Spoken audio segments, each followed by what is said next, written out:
Now, today, even we have calls to brand anyone denying the climate change agenda, and not just the climate change agenda, which we are not denying. Of course, we do have to recognize things are happening around the world, but what we do not recognize are the reasons. There are other reasons.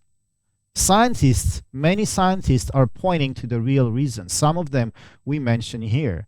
And also we are going against and denying the solutions which are being presented here. Nevertheless, climate change denials is evil, says Mary Robinson. And she continues that it beggars belief that there are still some supposedly serious people in public life who deny that climate change is a reality. Let me speak bluntly here. I believe that climate change denial is not just ignorant, it is malignant, it is evil, amounts to an attempt to deny human rights to some of the most vulnerable people on the planet. And yes, of course, again, we have the poor in the picture here, under the disguise of trying to save the planet and the poor. Let's accept whatever solution is being proposed to us. Well, it seems to be now even an... Yeah, go ahead, Mark.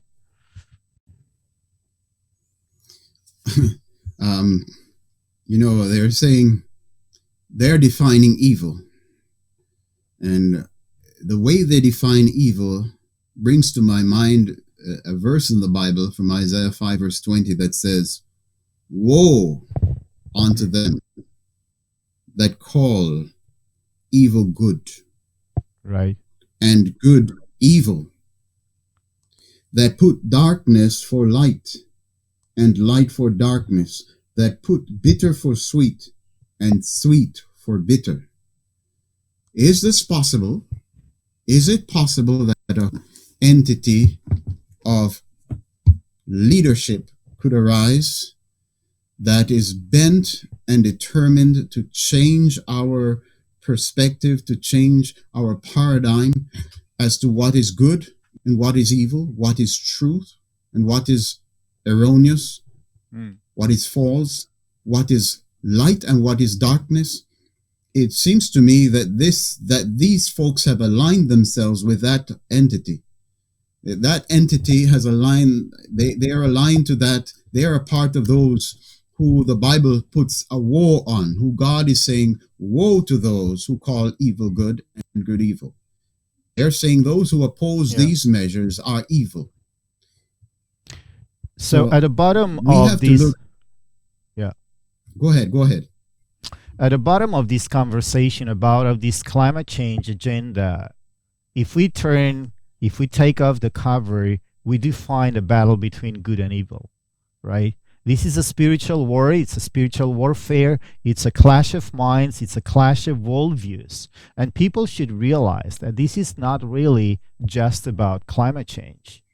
When mainstream media is pushing the narrative about the evil within climate change agenda deniers, as we see here in this blog, this famous website, The Conversation, the 5 corrupt pillars of climate change deniers. And we're going to go through some of the so-called pillars. I'm just going to mention the headlines coming out of this blog, because you're going to find it.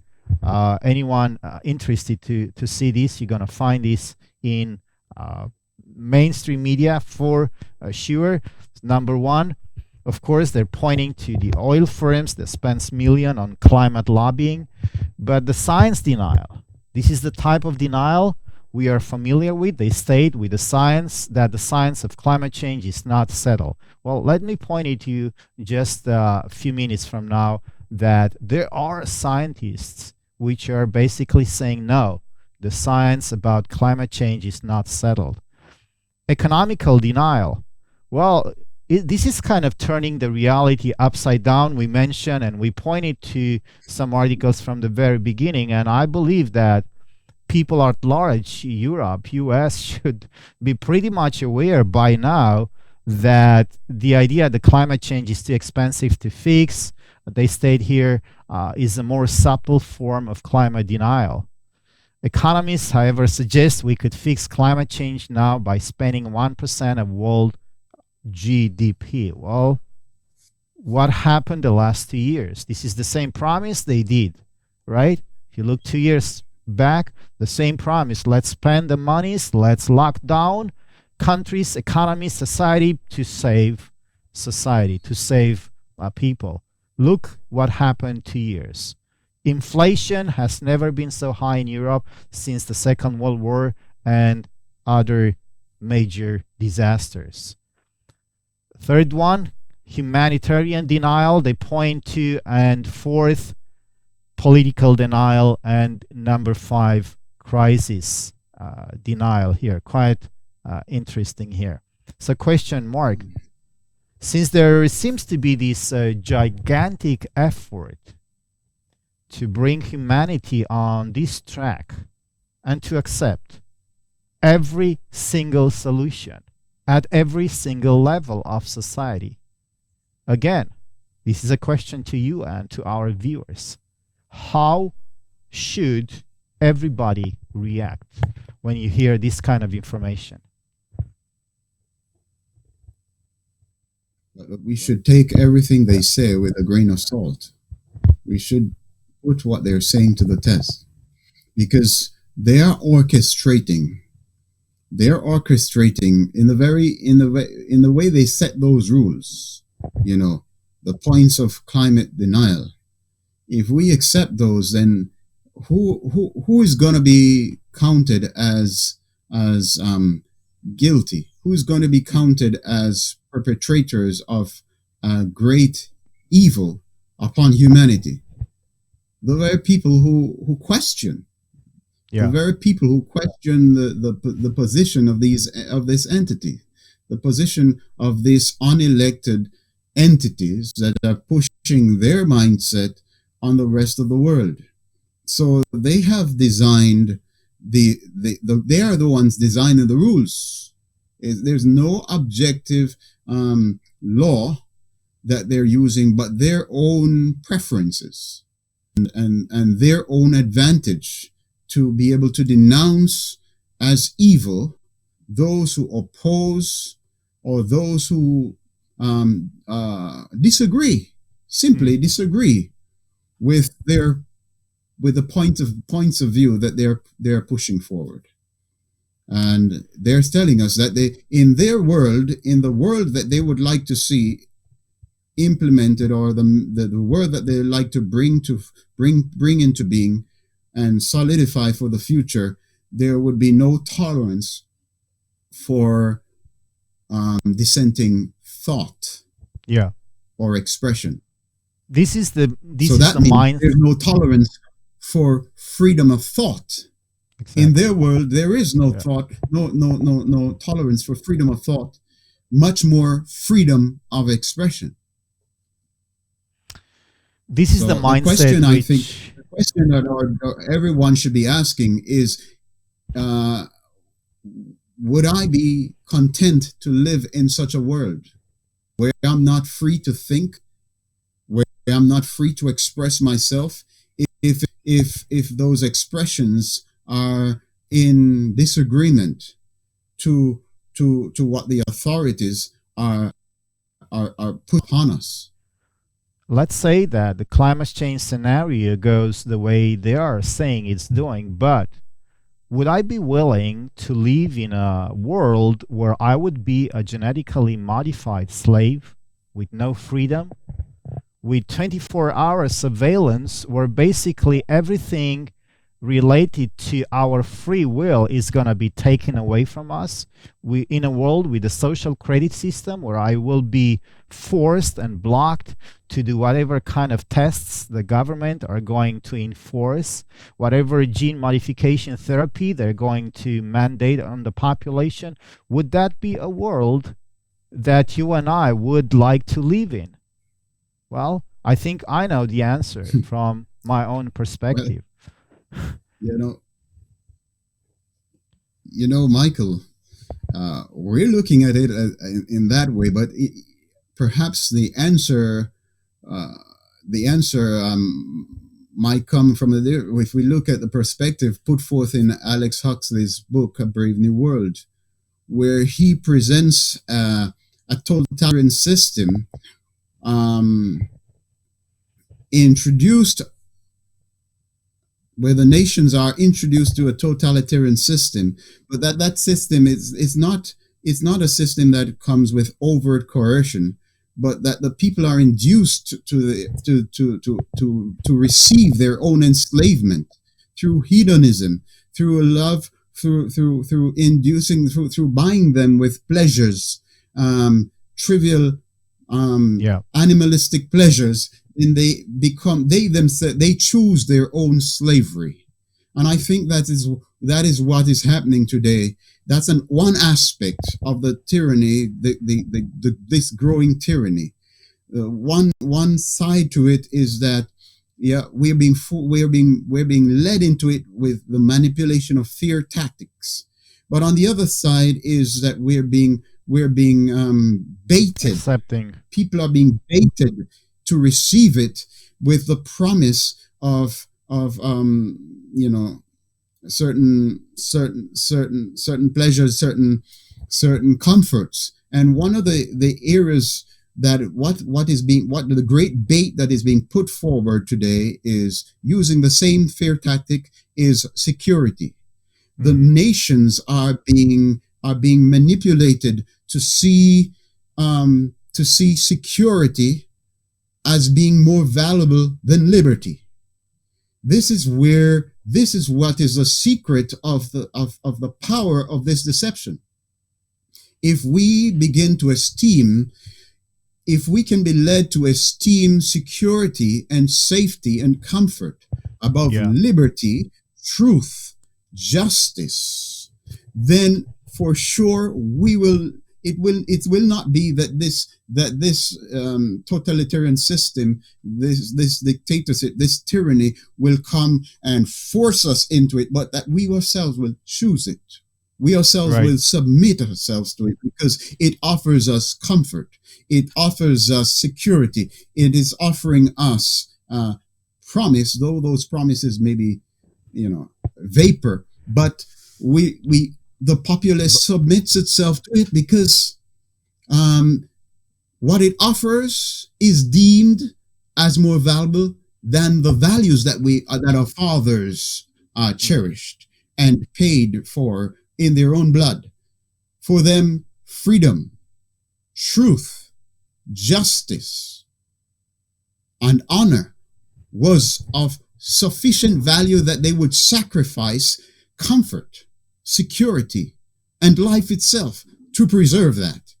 The tables have changed today. We have so been manipulated and brainwashed today that the majority of people on the planet think that freedom it's okay to comforts and security for freedom, justice, and truth. Yeah, well, we are being told that freedom comes with a price, and that's exactly correct. But I also believe that this statement has been turned upside down, because what is the price?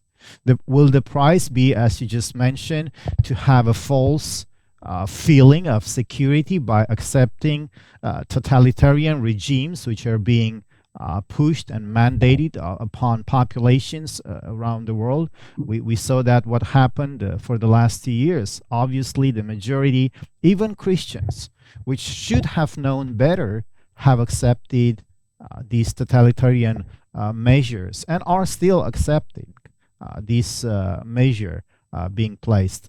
But going back to our presentation, we want to kind of wrap up here at the end. We moving on, and we're moving to another angle into this climate change. I just, before we move on, I want to point that not most people either don't know or doesn't want to know. Some will argue that if one side or the other uses science, some people will be convinced one way or another. So another maybe way to convince some people or just to present is the willingness to listen. Listening to these points. Who are these people behind the agenda?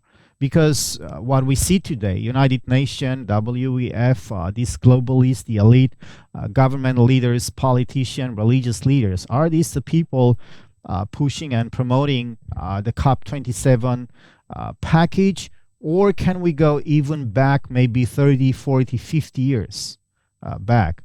And who is able to decide if something is good and bad, evil or beneficial? Again, we're not here as scientific expert. We're just pointing to both sides and let you, our viewers, to decide for yourself what are you going to do. But you have to, we must choose either one side or the other, because neutrality is not possible. So we would challenge our viewers to take another approach to your final decision in regards to this matter. Have a look at this global network. Over 1,400 scientists are behind, and professional has prepared this urgent message. These 1,400 scientists, they signed this document, and they're from all over the world. They made this declaration, which is called and titled, "There is no climate emergency." And if you click on the link, you will be led to a PDF file where you can see both. Also, you can see the names, but also the statements which are being made from a scientific perspective. Warming is far slower than predicted. Climate policy relies on inadequate models. CO2 is plant food, the basis of all life on Earth. And I want to point specifically to this one here. CO2 is plant food. CO2 is not a pollutant. It is essential to all life on Earth. Photosynthesis is a blessing. More CO2 is beneficial for nature, greening the Earth. Additional CO2 in the air has promoted growth in the global plant biomass. It is also good for agriculture, increasing the yields of crops worldwide. So, Mark, what do we see here? And again, let me emphasize, we have 1,400 scientists from around the world pointing to something which should have been basic understanding of nature, of biology, of chemistry, right? Please, people, wake up, This is a call from WATCHMAN out of the night. Why are you buying this narrative of net zero emission? Where the globalists are pushing this agenda to basically take our cars away from us. You are the sinner. Recently I'm seeing more and more people, and here in Europe, police are allowing these so-called climate activists to stop traffic on the highways. It happened even this weekend. There was a young lady. She stopped the traffic on a highway, and the police didn't take her away. Actually, people, busy people driving on the highway, they had to stop the car and basically push her away. And it happens quite a lot nowadays in Europe. This is where this has turned into. So let me put this on screen again. CO2 is not a pollutant. We're not talking about pollutants here. Yes, go ahead, Mark. Where science has shown itself to be becoming more and more political, and that there is more room for a political affirmation for political affirmations rather than investigation and clear proof of results from investigation and studies. That's not science. That's politics. Modern science has become the playground of dogma, the playground of political dogma, and it seems it will soon become the playground of religious dogma. That's not science. We Right. need science that's less political, and political policies, that's more scientific. I love that. I think that's a good guide to a proper solution out of this crisis that we're in. Well, Mark, let's move on here. The end of our conversation about the climate change, and let's turn our focus, our camera lens on some of the most influential groups that spurred the creation, not just of Klaus Schwab's WEF and his Great Reset, as this article points out, the dark origins of the Davos Great Reset. We're not even going there, but there is a very strong connection in between WEF and this organization, which is called the Club of Rome. Probably some people have heard about the Club of Rome, which is an influential think tank, of course, connected to the Vatican, think tank of the scientific and moneyed elite. I would suggest that mirrors the World Economic Forum today in many ways, including its promotion of a global governance model led by a technocratic elite. The Club of Rome had been founded, if you don't already know, in 1968 by a think tank supported and funded by David Rockefeller, along with Aurelio Pesei and Alexander King. Aurelio Pesei was a senior manager of the Fiat car company owned by the powerful Italian Agnelli family. So Fiat's Gianni Agnelli was an intimate friend of David Rockefeller and a member of the international advisory committee of Rockefeller's Chase Manhattan Bank. Now, both Rockefeller and Agnelli, the family, the owner of the Fiat company, had been close friends since 1957.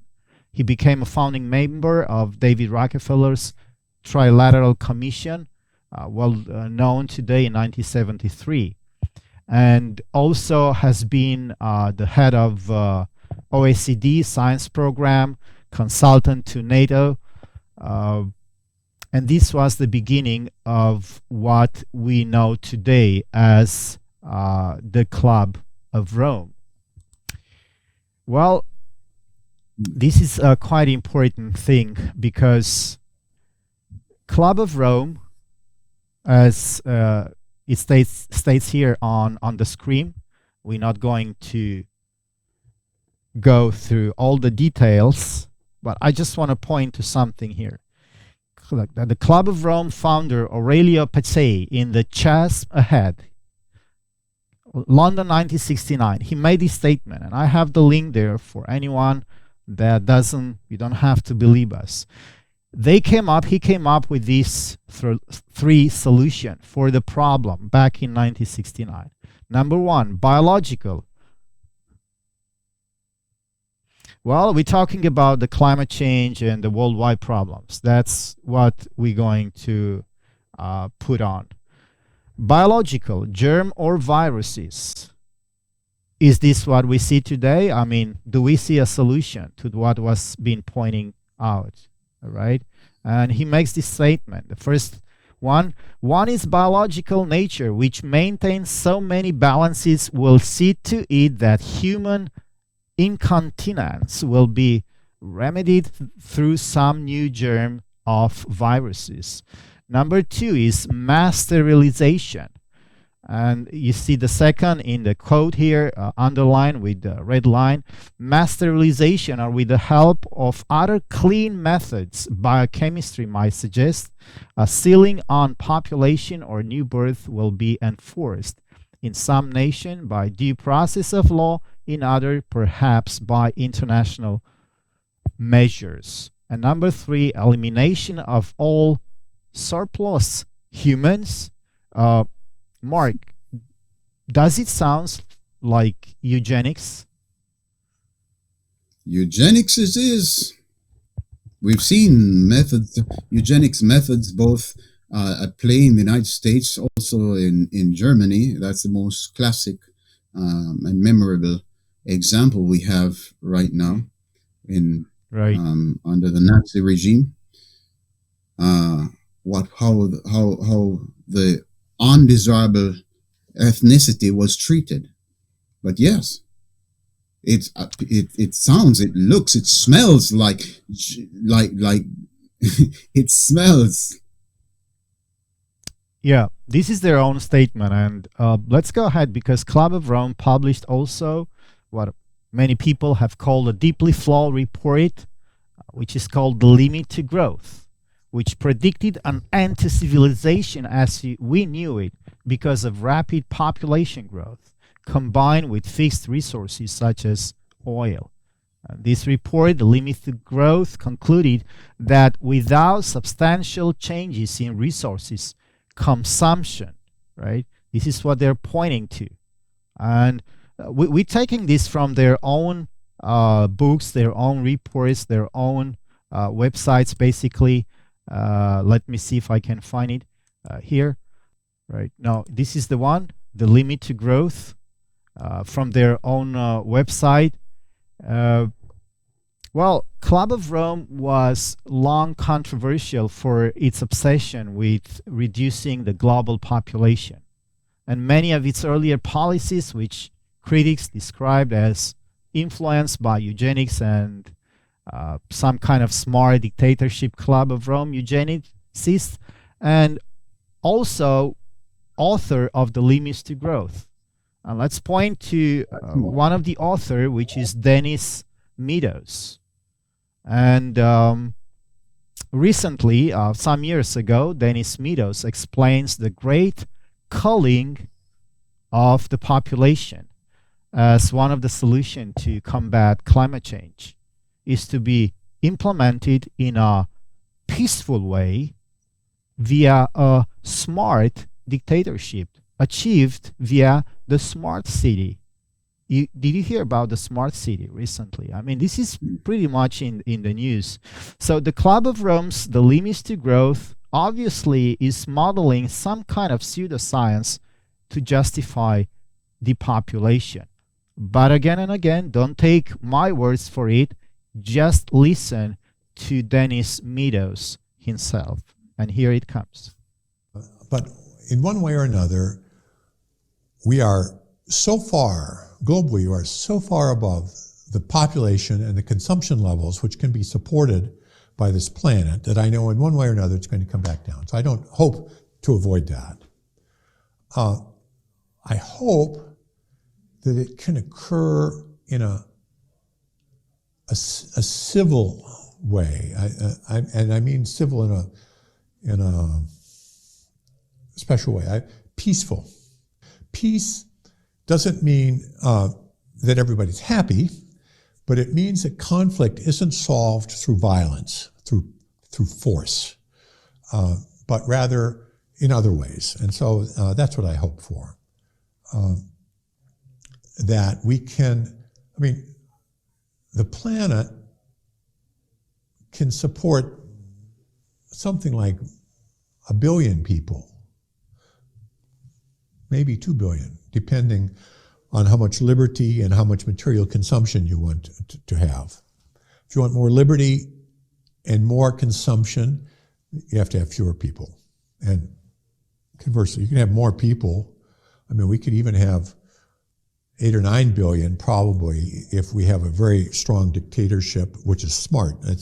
Unfortunately, you never have smart dictatorships. They're always stupid. So, but if you had a smart dictatorship and a low standard of living, you can have it. But we want to have freedom and we want to have a high sentence. So we're going to have 1 billion people. And we're now at 7, so we have to get back down. I hope that this can be slow, relatively slow, and that it can be done in a way which is relatively equal, so that people share the experience and you don't have a few rich, trying to force everybody else to deal with it. So those are my hopes. I mean, these are pretty pessimistic hopes, but I mean, that's... Did we hear this right? I hope this will be achieved in a peaceful way, not violence. Killing 6 billion people for the sake of the planet is now supposed to be good, Yeah. right? In a Smart civil dictatorship. Yeah. genocide in a civil manner, genocide in a subtle manner, genocide in a way, implemented in a way so that it is not detected, so that it is not bloody, so that there can be no outcry of cruelty or wickedness. That's what he's saying. Evil, doing an evil deed and drawing a cloak over it so that it is done with acceptance. I mean, even the victims themselves accept it. That's amazing. That's what he's that's what he's proposing. And actually, is this happening? Is this actually, is this about to happen, or is it actually, has it begun? Well, that's the big question, and it's quite interesting, because if you and I would make these kind of statements, we would probably be behind bars for life, and maybe in some states, United Nations, you will probably receive the death sentence. But when these people are making these kind of statements, when these organizations which are related to Vatican, they actually become worldwide. They get the coverage through the mainstream media. They have even become incorporated into the climate change agenda, and we're still in this false security belief that they're there to actually save the planet, and they're there to save the climate. Today they're not backing. Think about that, Michael. Yeah. To think about that, one could consider or conceive a civil way to take the life, to euthanize, I don't know, whatever the term, but to take the life, to eliminate 6 billion people. The Georgia Guidestone said that one of their great aims was to bring the population down to 500 million people. 6.5 billion people. How can that be civil? How can that be civil? How can that be good? Exactly. To destroy their lives. By what revelation are they making the statement that this planet can only support 1 billion people, maybe 2? That was the statement coming out of David Meadow, which is one of the people behind the Limit to Grow report back from '73, which I said had a 50 years anniversary. They actually mark a 50-year anniversary of their report, Limit to Growth. So it hasn't, let's say, disappeared from the public arena. On the contrary, they stayed here. 2022 will mark the 50th anniversary of the Club of Rome landmark report, The Limits to Growth. This report, first published on March the 2nd, 1972, was the first to model our planet's interconnected system and make clear that if growth trends in population and industrialization, resource use, and pollution continued unchanged, we would reach and then overshoot the carrying capacity of the Earth at some point in the next 100 years. So, Mark, unless they claim some kind of supernatural revelation, I would challenge everyone to ask the question, who are these people to decide for us? Who are these people to decide for the planet? How many people should live on this planet? What does the Bible says about the limit to growth? Did the Creator put a limit on the growth? Well, not that I know of. He said to Adam and Eve, multiply and replenish the earth. But of course, some will say, well, that was just when there were 2 people. So we have reached our limits. And of course, people are convinced. Most people today are convinced because they live in urban centers, the great majority of the population, a great percentage of the population live in urban centers today. And many of those urban centers are actually overpopulated. The fact that your city does not mean that the earth is populated. There's so much room on the planet.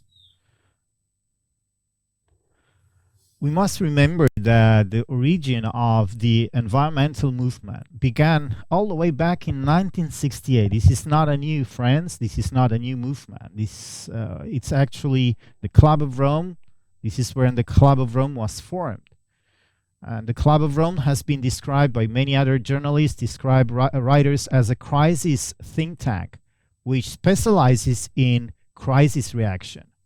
Their main purpose of this think tank, the Club of Rome, was to formulate a crisis that would unite the world and condition us to the idea of a global solution to local problems. In a document called The First Global Revolution, authored by Alexander King and Bertrand Schneider, on page 104, 105, The First Global Revolution contains a passage entitled "The Common Enemy of Humanity is Man." What about that? Which states the following: in searching for a new enemy to unite us, we came up with the idea that pollution, the threat of global warming, water shortages, famine, and the like would fit the bill. All these dangers, of course, will be caused by human intervention that will require a global response. So what about this? Mark, we came up with the idea that pollution, the threat of global warming, so forth, and that the humanity, the common enemy of humanity is man. How does this fit with what you and I understand from our worldview perspective? Is this something you would agree with? The common enemy of man is man. It depends on how you look at it. Man himself is not the enemy, but what is in man. They're dangerous things. There can be dangerous things in man. As Jesus said, out from the heart proceeds evil. Yes, Michael, the idea that the enemy of humanity is man seems to sound has a strange ring to it. But I guess there is some truth. It's not that man himself is the enemy of humanity just because man is man, but there are elements within man that are dangerous. That are dangerous to life, to the life of humanity, and to the life on the planet. That's what we should be looking at, not just making humanity the enemy of the prosperity of planet Earth and all the other species on the planet. We have to look, in the Bible, the wisest man, he had this to say, and I think this will help to put a better perspective on this matter. In Proverbs chapter 23 and verse 7, the wise man Solomon said, "For as he thinketh in his heart, so is he." So the thoughts of man, our attitudes, they can be productive, they can be useful, or they can be dangerous. That's where the danger is. What type of thoughts we harbor. And Jesus said it this way in Mark chapter 7 and verse 20, he says, "That which cometh out of the man, that defileth the man." What could defile a man? What byproduct or what product from the heart could defile the man and make man an enemy? He says, "For from within, out of the heart of man, proceed evil thoughts, adulteries, fornications, murders, thefts, covetousness, wickedness, deceit, lasciviousness, an evil eye, blasphemy, pride, foolishness. All these things, all these evil things come from within and defile the man. Now, is this entity, the Club of Rome, putting itself against these things that Jesus said defile a man and make him destructive? Is it fighting against evil thoughts? Is it setting itself against adulteries, fornications, against murders? I'm wondering, because if it's plotting murder, the murder of 6 billion people, is it not then evil? While claiming to lay the blame for evil results on something else, on other people, on the population in general? Is the Club of Rome against thefts, or is it orchestrating the greatest theft in the history of mankind? What's going to happen to the property of 6 billion people who have lost their lives? Is the Club of Rome against covetousness, or is it moved by covetousness? Jesus says wickedness and deceit, it defiles the man. Is it working a great machinating, a great conspiracy of deceit? Lasciviousness, an evil eye. Is it moved by blasphemy, or is it against blasphemy? Is it trying to put itself in the place of God? Is it blaspheming? Is it moved by pride and deceived by foolishness? This is what Jesus says defiles the man. So if there is any problem with humanity, if humanity is a threat to the livelihood and the sustainability of the rest of the planet, this is what is wrong in humanity, all these things. And in my opinion, these entities are not setting their face against that which is wrong in humanity, that which is dangerous in humanity, but they seem to be affirming it. They seem to be promoting it. So are they really offering a solution to the problem? Or are they giving a stronghold to the disease? So, Mark, could it be possible, let's say, that governments, even the Club of Rome, all these entities, this agenda which is being promoted about the climate change, what if we introduce some kind of a social credit score exactly on what you just mentioned before, on fornication, on murder, on lying, and all the other sins which are really affecting humanity? Instead of putting more taxes and a social credit system on if you don't obey the government, if you say the wrong things on the social medias, if you're driving a diesel engine or whatever kind of fines or regulation they're going to enforce. So, from a Christian perspective, so are you suggesting, Michael, a system of indulgence? Well, it sounds like that, isn't it? Because it seems that that's what the COP27 is orchestrating, a system of indulgence for people who break the climate rules. And maybe it will just be a matter of time that system of indulgence brings us back to the old one, right? That was implemented during the Dark Age. But Mark, we're gonna get there because they're actually doing exactly what you just said. But just to the point here, because what they're telling us right there, they looked for causes that could bring up to unite the world with a common enemy. So step number one is to bring the humanity into a place where we have a common enemy, and then they looked few different. I believe you mentioned that even from the very beginning. Actually, they did think about the UFO scenario, and they tried to terrify the public, the population, with an alien invasion. And it has been different scenarios over the years. Even this year, actually, in the summer, there was some kind of a trend coming out of the mainstream media to bring in this scenario that we should be terrified by an invasion from outer space. Would that work with enough propaganda? I believe it would. And then they settle actually on creating the idea that global warming, and they would use that as an excuse to control people and society. And this is what we actually see today. And we are not just the only one. I'm going to show here to these websites, if I can get it online. For some reason disappeared, comes back here. Just to mention a few, global smart grid technocracy endgame.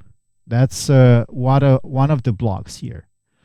There are articles coming out of the climate change from Washington Post. There are some links in the article here. Pacific leaders to declare climate emergency in a statement. Praise Australia's move to lift emission reduction target. Isn't that quite interesting? So we should be linking the dots. This is going to go globally. This is not going to be related to some country, some region, Europe or United States. This is going to, and it's already going global. Major news outlet pledged to begin calling climate change a climate emergency. This was back April 2021, coming out of CNS News. So I would dare to state that the Club of Rome was very clever, almost genius, when they came up with the climate change agenda. At that time it was called global warming. And then we have seen over the years the engineered climate emergency scenarios, courtesy of weather control technology that they now possessed, which can implement all their rules and restrictions designed to strip people of their financial independence, so that we all will end up depending on a universal income. You probably heard also in your part of the world of the basic universal income, which is already being discussed at top level. As you already mentioned, owing nothing by 2030, 2035, eating crickets and plugged into the metaverse, so we can claim to be at least virtually happy, if not, happy in reality. So that's quite interesting. It's a whole big paradigm shift and brainwashing on great scale, because if there's going to be famine and the perpetrators can beforehand get people accustomed to eating a certain way, a different way, where they're orientated to, they're given an orientation into eating crickets, into eating bugs, into eating worms, and to eating human flesh. What do people normally eat when there's starvation? When humans are pushed to extreme starvation, they will even eat human flesh. And now we see these ideas coming up where people are preparing artificial meats with flavor of human flesh. Why? Could it be an orientation is being given to people into extreme poverty, into extreme starvation? So when it comes, we don't realize that we are even in starvation, because why? There's a lot of worms to eat, there are lots of bugs to eat, and there's human flesh to eat. So, there's enough food. Could it be? It's really a sad time, but for sure, what we can see is, what we can discern is that this agenda is not for the advance of human dignity. It's bringing us lower and lower in nobility, civilization, and dignity. Right. Mark, at the end of this conversation, just want to point to some other statements made by the Club of Rome. mankind at the turning point. Second report of the Club of Rome came up. Actually, it was 30 years later as an update.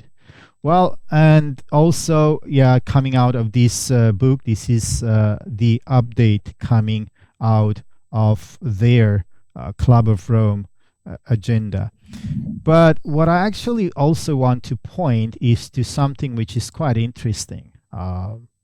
If I can bring this article, I was reading just recently, coming out actually yesterday.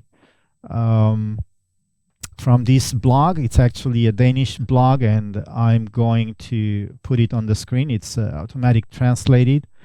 Thank you, Google Translation, for translating this. But what it says here is social credit score. Yeah, ban on cars. Greta Thunberg and the UN Climate Summit is a lie and a cheat. COP27 is the most hyped event in the world right now. Partly it is pseudoscientific superstition, partly is an official ritualistic religious event which, with the Pope's blessing, must unite all religions in the world under the New World Order. Returning to Sinai, a prophetic call for climate justice and atonement ceremony on Sunday. That was happening just yesterday. We are recording this one. We started on the 10th of November, and today it's Monday, the 14th of November. Mount Sinai, in parallel with the COP27 United Nations Climate Conference between 6 and 18 November. And there we have Interfaith Center for Sustainable Development. And just one for our viewers here at the end, just to get a taste of what's coming from also a religious perspective, because according to this document, the Interfaith Center for Sustainable Development, it seems like all religions, including Christianity, and I haven't made any count on how many denominations are there. I'm waiting for the document to upload from the Wayback Archive. Returning to Sinai, a prophetic call for climate justice and a ceremony of repentance. And I would advise people to have a look at this document, because it's quite interesting. We don't have time to go through it. What I want to show now is something which is quite interesting. I want to show a short video clip coming out of, let's say, the initiation of the COP27. And we read here in this blog, Jerusalem Post. It's one of the major, let me put the English translation back again on the screen. Jerusalem Post writes that COP27, will God deliver 10 commandments for climate change? The United Climate Conference near Mount Sinai could be the best time for the power of religion to speak climate truth to the dirty power. For the world, and especially Israel, see also religious roots which almost no one knows about, which are the basis of extinction rebellion.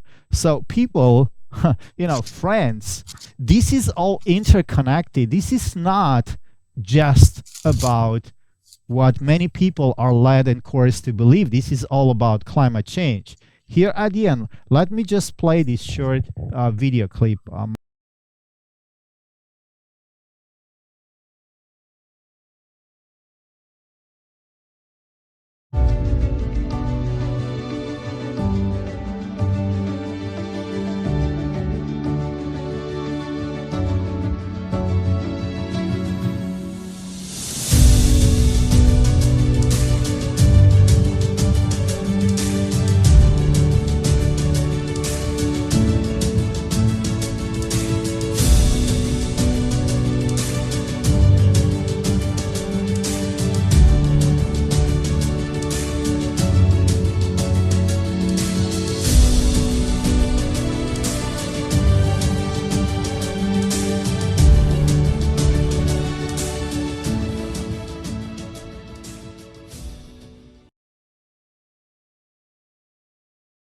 All right, Mark, let me just point to this, what's on the screen.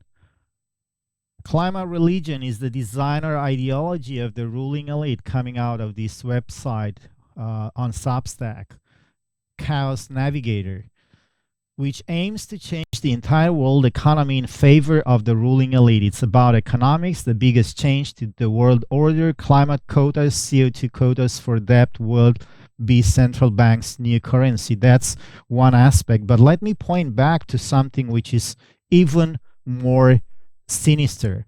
And I would say from a Christian perspective, from a religious perspective, people should really look into this. And I found this comment from someone that I know personally, which I would say she's a kind of a religious expert on ancient religions and the Old Testament. And she wrote on her Facebook page, right now, I didn't have time to ask her for permission to put her name on this presentation, so I'm just mentioning what she wrote, that 40,000 delegates are gathered at the climate conference close to the Catholic Sinai Mountain in Egypt. Behind everything are several institutions at the UN, and the UN is one of them. They have had 5 working days, and today, Sunday, they are all resting on Sunday before continuing for another 5 days. So here we see them practicing Sunday sacredness, in spite everyone is from different background. And if you noticed in the video, they were projecting on the pyramids something really special. And for people maybe with religious background, you should have already noticed that they had projected the sun logo, the same as the ancient Egypt used by Akhenaten. So it seems that they believe today that Akhenaten, he removed all the gods and swore to only one, the sun god. The imagery of the sun with hands illustrated the sun as the life giver. Seen in this description we have today from the pyramids, the imagery of the sun with hands, handing out the Ankh, a hieroglyph for life. The strange thing is they chose this symbol at a summit in Egypt, revealing its origin, which might show further how they intend to unite people under their understanding of right and wrong. Do they want to do as Akhenaten? Does the United Nations want to be the next Akhenaten? The famous scene at Mount Carmel between the Baal worshippers and Elijah was tied to the drought crisis. A crisis that was God's way of telling them He controls the elements, that God controls the sky and the rain and not them, the priest or Baal. God was confronting them with this. So from the biblical past, we therefore know that God is not honored at this climate conference. They are presenting themselves as life givers, the ones who control the weather and our destiny, and now they use the symbol of the sun god as the life giver, just like the pagans did as their main logo. So this is the famous scene at Mount Carmel between the Baal worshipper and Elijah, which COP27 placed right on their wall, right on the pyramids. So here we have Mark, at the end of this quite long conversation about COP27, about the climate change package, we have one of actually the real, not just aspects, but the goal of the climate change agenda.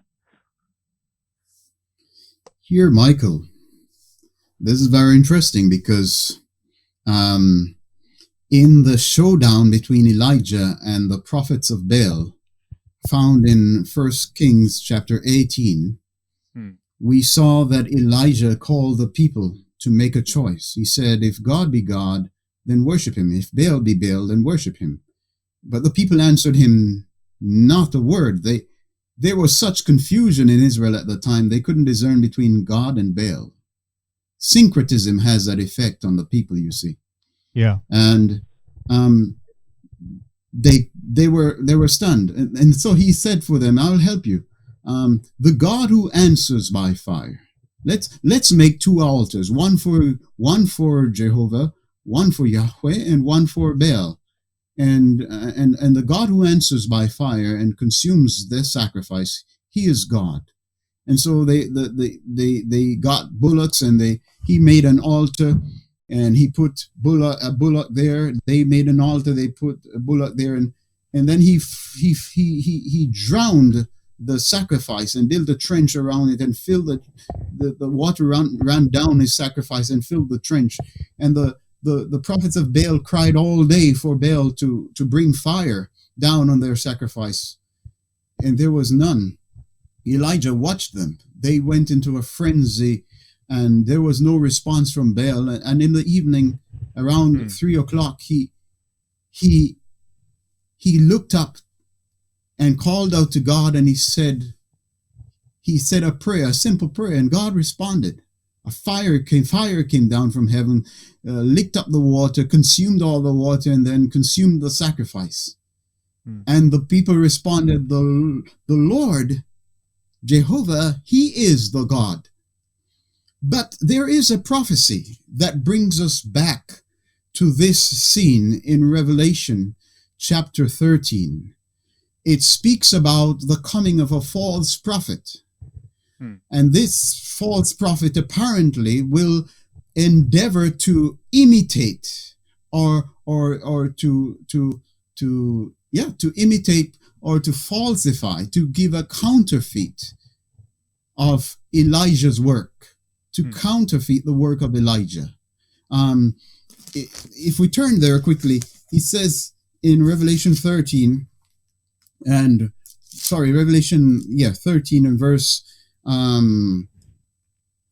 12, he says, and he exercises all the power of the first beast before him, and causeth the earth and them which dwell therein to worship the first beast, whose deadly wound was healed. And he doeth great wonders, so that he maketh fire come down from heaven on the earth in the sight of men, and deceiveth them that dwell on the earth by the means of those miracles which he had the power to do in the sight of the beast, saying to them that dwell on the earth that they should make an image to the beast which had the wound by the sword and did live. So how is he going, how does this beast power and this false prophet get power? He uses deception and miracles. Miracles to deceive the inhabitants of the earth, so much so that he brings fire down from heaven. So who brought fire? Who was a prophet that brought fire down from heaven to substantiate true worship? It was Elijah. Could it be that the COP27 the COP27 movement has on its agenda a movement to bring all the people under one world religion, under the faith of a one world climate religion? The signs are there. Doesn't matter whether they're Christians or Jews or Muslims or Hindu or whatever, but that all should acknowledge that there is an authority and all should bow down to this new 10 commandments that they're preparing, the new 10. This is something, I think we're talking about something that is of prophetic import here. And we should watch it and be careful. Definitely. Because it's tied to deception. It's tied to the deception. So the Bible already tells us. Is that a coincidence that they are making a connection to the 10 Commandments? You know, is just a coincidence that they're basically projecting a sun worshiping God on the pyramids as being part of the COP27? I mean, that's quite obvious. It should be for any Bible believing Christian. In Revelation 13, it speaks of the beast speaking blasphemous. Now, Mount Sinai was a place where God spoke his 10 commandments, where God gave revelation of his person and his authority. The authority of God was sealed in the law that he dictated to his people, calling them to submission to his authority and government. He later on wrote the law on tables of stone, gave it to Moses, and Moses brought down those tables. And it was, and the tables represented a covenant between God and the people. So here these people are now saying that they want to go to Mount Sinai and they want to bring down from Mount Sinai The a Ten new set of Commandments rules of climate. Yeah. by which all Really? humanity will be bound. In other words, they are telling us that they are putting themselves, they are ascending to the mount.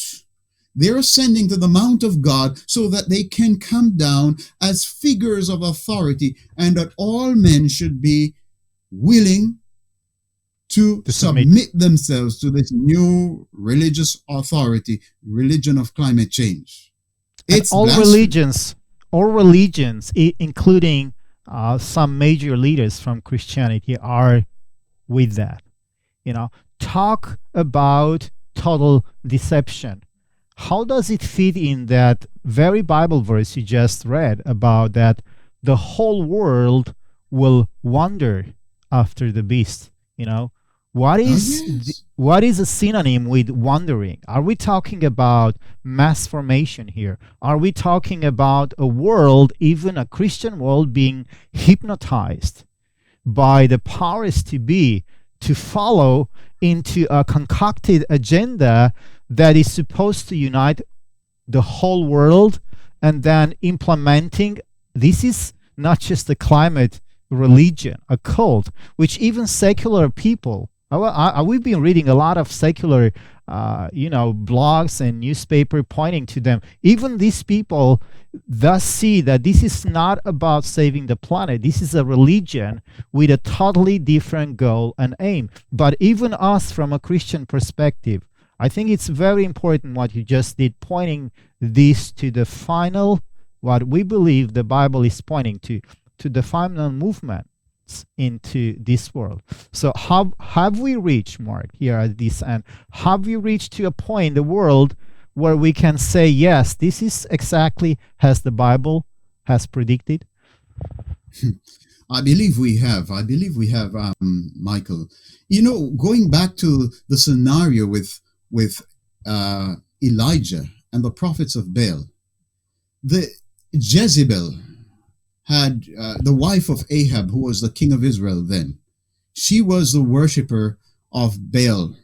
She worshipped Nimrod. She was, as it were, the embodiment of Semiramis. She was possessed with the same spirit that possessed Semiramis. And in the name, the religion that Nimrod and Semiramis founded, Mystery Babylon. The Bible calls it in Revelation chapter 17, mystery. It's a mystery religion where it has a face of purity, chastity, but at its core, it's corrupt. So there's one face for the goyim, one face for the uninitiated, and the real face behind it. They present a nice face, and it seems to me that this is a modern manifestation of that same religion. It was chastity for the public, but within it was all corruption. It was a religion of orgies and sexual impurity, all kinds of things in the name of the fertility and the prosperity of the planet, of the climate. In order for your crops to grow, if you want your crops to grow, if you want your wives to have children, then you need to submit yourself to the rule of the Baals. You see, it's coming back again. And in the time of Elijah, the people were so deceived because there was such a mixture of Baal worship with the worship of Jehovah. They had syncretized the two so that there was hardly any way for undiscerning people to distinguish the two, so that they couldn't answer to Elijah. They couldn't discern. And I think that this is where the world is. The population in general of the world is in a similar position. We have been, so many people are so duped. They have been so brainwashed, so hypnotized and seduced that there is little way little way of discerning what is true and what is false religion. Unless we get back to an objective standard of truth, we will be deceived as they were deceived. And the point is that how did Elijah save them out of the deception? Was through a sign. The point is today most people are going to be looking for an easy way to know, to calculate whether or not what is being said to them is true or false. Well, Satan has prepared a sign. Just as you quoted before in 2 Thessalonians chapter 2, verse 9 and following, that he will come with all the working of satanic lying wonders. And Revelation 13 gives us some more detail there, because if he makes fire come down from heaven, it is to deceive, so that everyone will submit themselves to his agenda. The Bible says in chapter 13, verse 8, he says, and all the world, all that dwell upon the earth shall worship him. You mentioned that there will be religious leaders. And yes, I've seen it. Christian leaders, Catholic leaders, Protestant leaders, Catholic leaders, Jewish leaders, Islamic leaders, and representatives of all the religions, different religions from the world, are endorsing this new religion of climate. Hear what the Bible says. We should not be surprised. He says, all that dwell upon the earth shall worship him, whose names are not written in the book of life. Some people say, but they're religious leaders. It's good. They're pastors. They're priests. They're imams and they're rabbis associated with this. This is good. The question is, are you sure that it is good? Because the Bible says it doesn't talk about religion and labels. It talks about his people being those whose names are written in the Lamb's book of life. Are they exalting the Lamb of God? Are they exalting Jesus Christ as a hope of the world? Or are they like Aaron and the people who are there at the bottom of the hill, making to Israel an idol and saying to them, these be thy gods, O Israel, that brought thee out of the land of Egypt. Another interesting thing with the religion of Baal was that it was the cause of a great climate crisis. The embracing of that religion brought on the drought, brought on the famine. Very important point, Mark. Yes. The same thing will happen again. Let me just finish reading. He said, all that dwell upon the earth shall worship him, whose names are not written in the book of the life of the Lamb slain from the foundation of the earth. Question to the audience, are you ready for this climate religion? Are you going to bow to them? Are you going to bow to this new idol, this exalting of Baal in the mount of God, in Mount Carmel? Who will win this time? The God who answers by fire? Could it be that Satan is expecting the same clamor from the masses and say, give us a sign so we can know who we should listen to? And is he prepared a sign of deception, a sign to deceive the masses? We must know. We are not looking for a sign. Our Lord has said, an evil and adulterous generation seeketh for a sign, and no sign shall be given to it but the sign of the prophet Jonah. For as Jonah was 3 days in the belly of the whale, so will the Son of Man be in the belly of the earth for 3 days and 3 nights.